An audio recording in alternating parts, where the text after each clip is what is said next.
Mereka berkata bahwa Tuhan Yesus Kristus diangkat menjadi Tuhan pada tahun 325. Apakah itu betul, Bapak?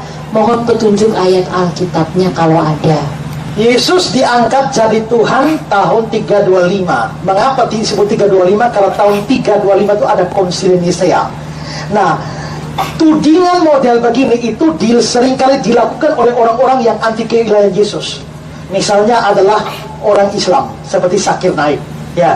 Terus itu mualaf dari Katolik itu yang namanya Irene Handono, itu sama, ya.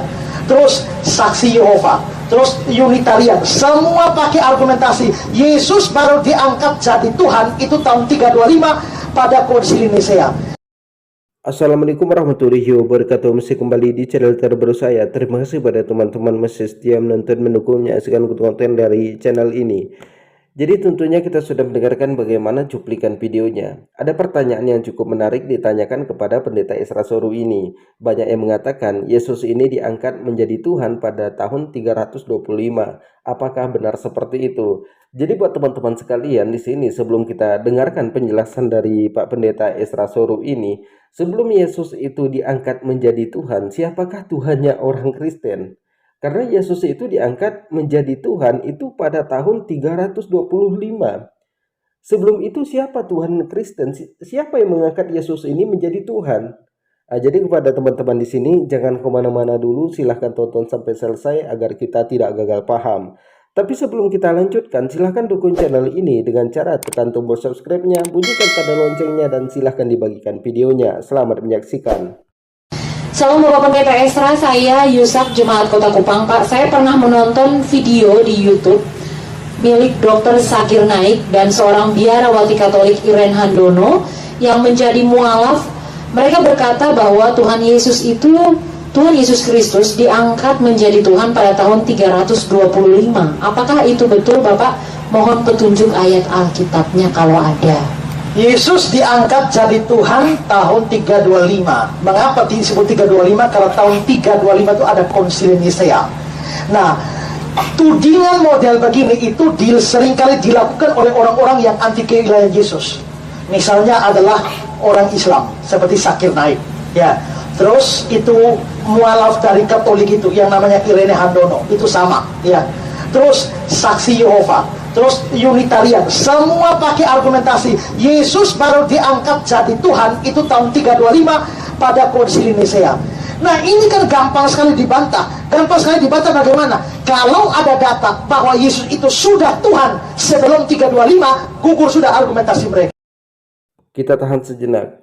Jadi di sini kita akan melihat bagaimana Pak Pendeta Esra Soru ini menggugurkan argumen dari Dr. Zakir Naik dan para mualaf. Karena Dr. Zakir Naik itu pernah mengatakan Yesus itu diangkat menjadi Tuhan pada tahun 325. Kemudian di sini Pak Pendeta Esra Soru ini mengatakan sekian ratus tahun sebelum Yesus lahir dia itu sudah disebut Tuhan. Ada nubuatan tentang Yesus. Apakah benar yang seperti itu? Jadi kepada teman-teman di sini seperti yang kita ketahui bahwa Yesus itu tidak pernah mengakui dirinya Tuhan. Dia itu hanya utusan kepada kaum Bani Israel. Aku hanya diutus kepada domba-domba yang tersesat dari kaum Bani Israel. Jadi jangan kemana-mana dulu, mari kita dengarkan bagaimana penjelasan dari Pak Pendeta Esra Soru. Sekarang tunjukkan Lukas pasal 2.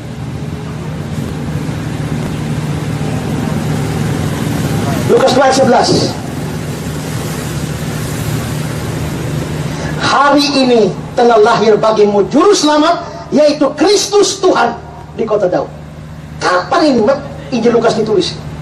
Yesus waktu lahir abad pertama saja sudah disebut Kristus Tuhan di kota Daud. Bagaimana baru tahun 325? Mau lebih tua dari ini? 750 tahun sebelum dia dilahirkan pun dia sudah disebut sebagai Allah. Tunjukkan Yesaya 9 ayat 5. Yesaya pasal yang ke-9 ayat yang ke-5. Sebab seorang anak telah lahir untuk kita. Ini membuat tentang Yesus. Seorang putra diberikan bagi kita, lambang pemerintahan ada di atas bahunya, namanya disebutkan orang penasihat ajaib, Allah yang perkasa. Yesus itu sudah disebut Allah yang perkasa. Di mana? Oleh Yesaya. Ini nubuatan. Yesaya hidup kapan? Yesaya hidup 750 tahun sebelum Yesus lahir. Berarti 750 tahun sebelum Yesus lahir, dia yang akan lahir sudah disebut Allah yang perkasa. Bagaimana tahun 325? Jadi kita sudah mendengarkan seperti apa penjelasan dari Pak Pendeta Esra Soru ini. Jadi di mana di sini Pak Pendeta Esra Soru ini mengatakan di Lukas 2 ayat 11 bahwa Yesus itu sudah disebutkan Tuhan ketika dia lahir. Jadi kita akan melihat Alkitab pada tahun 1600 apakah Yesus itu disebut Tuhan. Jadi di sini di ayat 11-nya bisa kita lihat di sini yang ada cerita Tuhan itu. Di sini kan disebutkan Tuhan, bukan Tuhan. Tapi mereka ubah ayat ini dari Tuhan menjadi Tuhan.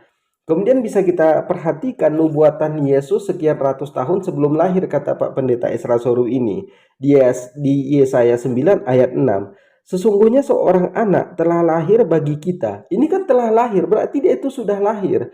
Kalau seandainya di Yesaya 9 ayat 6 ini mengatakan, sesungguhnya seorang anak akan lahir. Ini nubuatan karena dia pakai kata akan. Tapi kalau telah, dia ini sudah lahir baru muncul ayat ini. Bagaimana mungkin ini disebutkan nubuatan tentang Yesus? Ini bukan nubuatan. Kalau nubuatan itu sebelum dia lahir diceritakan. Tapi kan ini ayatnya, sesungguhnya seorang anak telah lahir bagi kita. Dia pakai kata telah. Berarti ini sudah lahir. Tapi kalau seandainya Yesaya 9 ayat 6 ini mengatakan sesungguhnya seorang anak akan lahir. Itu baru namanya nubuatan. Jadi buat teman-teman sekalian, sepertinya pendeta ini bukan menggugurkan argumen dari Dr. Zakir Naik, tapi malah mempermalukan diri sendiri. Karena di sini ayat ini mengatakan seorang anak telah lahir bagi kita. Jadi mungkin cukup sekian, semoga bermanfaat. Assalamualaikum warahmatullahi wabarakatuh.